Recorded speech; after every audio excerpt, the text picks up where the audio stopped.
Shalom, Bapak Ibu terkasih, saudara-saudari yang saya kasihi, salam damai sejahtera buat kita semua pada hari ini. Dimana hari ini pada hari Jumat tanggal 7 Januari tahun 2022 kita merayakan Hari Santo, yaitu Santo Raimundus dari Peñafort. Raimundus dilahirkan antara tahun 1175 dan 1180 di sebuah kota kecil dekat Barcelona, Spanyol. Ia bersekolah di sekolah katedral di Barcelona dan menjadi seorang imam. Raimundus menyelesaikan kuliah hukum di Bologna, Italia, dan menjadi seorang guru yang terkenal. Ia bergabung dengan Ordo Dominikan pada tahun 1218. Pada tahun 1230, Paus Grogius IX meminta imam yang penuh pengabdian ini untuk datang ke Roma. Ketika Raimundus tiba, Paus memberinya beberapa tugas. Salah satunya adalah mengumpulkan semua surat-surat resmi dari para paus sejak tahun 1150. Raimundus mengumpulkan serta menerbitkan 5 jilid buku. Ia juga ikut ambil bagian dalam menulis hukum gereja. Pada tahun 1238, Raimundus dipilih sebagai superior jenderal Dominikan.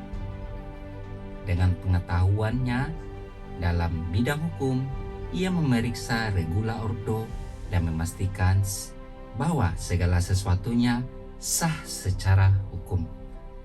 Setelah selesai, ia mengundurkan diri dari jabatannya pada tahun 1240. Kini ia dapat sepenuhnya mengabdikan seluruh sisa hidupnya untuk tugas-tugas parokial. Itulah yang sesungguhnya yang ia inginkan.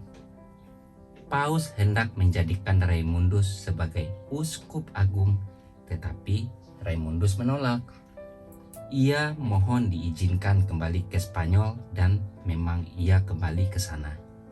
Ia begitu bersukacita dapat bertugas di paroki. Cinta kasihnya membawa banyak orang kembali kepada Tuhan melalui sakramen tobat. Selama tahun-tahun yang dilewatkannya di Roma, Raimundus sering mendengar tentang kesulitan-kesulitan yang harus dihadapi para misionaris. Mereka berusaha keras menjangkau orang-orang non-Kristen di Afrika Utara dan Spanyol. Guna membantu para misionaris, Raimundus mendirikan sebuah sekolah yang mengajarkan bahasa serta kebudayaan orang-orang daerah misi yang dituju. Juga, Pastor Raimundus minta seorang Dominikan terkenal, Santo Thomas Aquinas, untuk menulis sebuah buku saku. Buku saku ini dimaksudkan untuk menjelaskan kebenaran iman dengan suatu cara yang dapat dimengerti oleh mereka yang belum beriman. Raimundus berumur hingga hampir 100 tahun. Ia wafat di Barcelona pada tanggal 6 Januari tahun 1275. Ia dinyatakan kudus pada tahun 1601 oleh Paus Clemens VIII. Paus yang sama memaklumkannya sebagai santo pelindung ahli hukum gereja karena pengaruhnya yang besar dalam hukum gereja. Semoga kita menjadi orang yang penuh cinta kasih dan pengertian bagi mereka yang kita layani. Santo Raimundus ini diangkat menjadi santo pelindung bagi hukum gereja. Semoga kita pun dengan memiliki ilmu dan pengetahuan bisa beriman kepada Tuhan untuk menjadikan hukum yang adil bagi sesama kita. Sekian dan terima kasih. Selamat berjumpa kembali Bapak Ibu Saudara terkasih dalam damai Tuhan kita Yesus Kristus. Damai sejahtera buat kita yang hadir pada hari ini mendengarkan sabda Tuhan. Bacaan Injil dan Renungan Harian Katolik hari Jumat 7 Januari tahun 2022.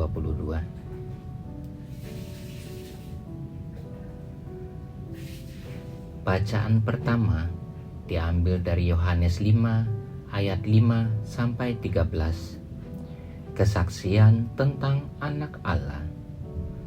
Saudara-saudara terkasih, tidak ada orang yang mengalahkan dunia selain dia yang percaya bahwa Yesus adalah Anak Allah. Dia inilah yang telah datang dengan air dan darah, yaitu Yesus Kristus. Bukan saja dengan air, tetapi dengan air dan dengan darah. Dan Rohlah yang memberi kesaksian, karena Roh adalah kebenaran. Sebab ada 3 yang memberi kesaksian di bumi, Roh, air, dan darah, dan ketiganya adalah satu. Kesaksian manusia kita terima, tetapi kesaksian Allah lebih kuat. Sebab demikianlah kesaksian yang diberikan Allah tentang Anak-Nya.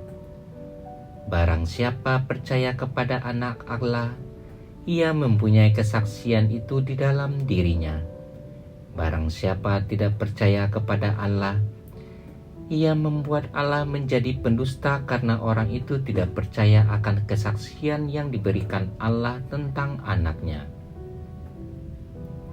Dan inilah kesaksian itu, Allah telah mengaruniakan hidup yang kekal kepada kita, dan hidup itu ada di dalam Anak-Nya. Barang siapa memiliki Anak Allah, ia memiliki hidup. Barang siapa tidak memiliki Dia, ia tidak memiliki hidup.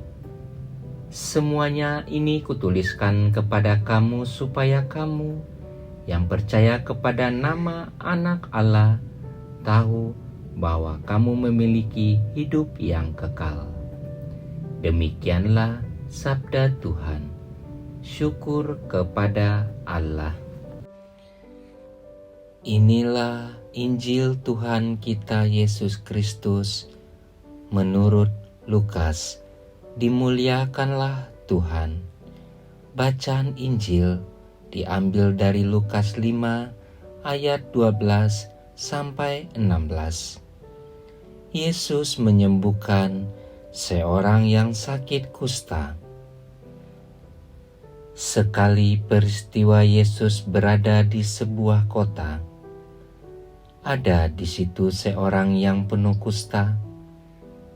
Ketika melihat Yesus, tersungkurlah si kusta dan memohon, "Tuan, jika Tuan mau, Tuan dapat mentahirkan aku."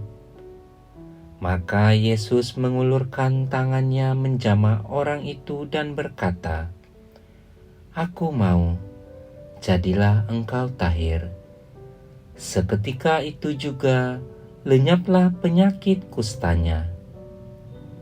Yesus melarang orang itu memberitahukan hal ini kepada siapapun juga, dan ia berkata, "Pergilah, perlihatkanlah dirimu kepada imam, dan persembahkanlah untuk pentahiranmu persembahan seperti yang diperintahkan Musa sebagai bukti bagi mereka."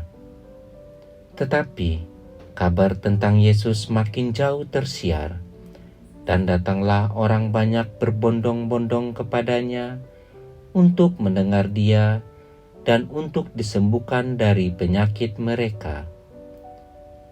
Akan tetapi, Yesus mengundurkan diri ke tempat-tempat yang sunyi dan berdoa. Demikianlah sabda Tuhan. Terpujilah Kristus. Saudara-saudari terkasih, damai sejahtera buat kita yang hadir pada hari ini. Renungan Harian Katolik, hari Jumat, 7 Januari 2022. Sakit adalah penderitaan manusia. Kebahagiaan tersendiri ketika seseorang terlepas dari penyakit yang menyiksanya. Dalam perjalanan hidup sakit dan derita, sering dialami oleh setiap orang. Rasa kurang bersyukur akan kesehatan yang dialami membuat sakit terasa lebih menyakitkan. Sakit kusta pada zaman Yesus dianggap karena dosa dan murka Allah. Penyandang kusta harus menepi ke pinggiran kota. Ketika bertemu orang pun, dia harus berteriak najis agar orang lain tidak dekat-dekatnya.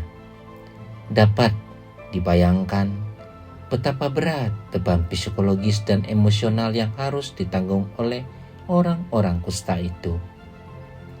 Dosa adalah suatu penyakit spiritual.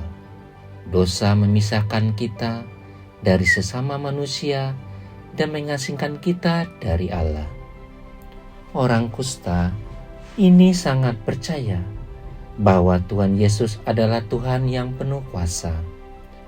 Yang menjadi masalah baginya adalah apakah Tuhan Yesus mau menyembuhkan dia atau tidak.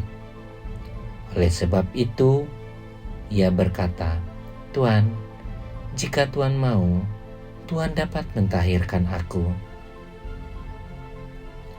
Dengan bela rasa dan kasih yang besar, Yesus datang ke tengah dunia untuk menawarkan sentuhan penyembuhannya.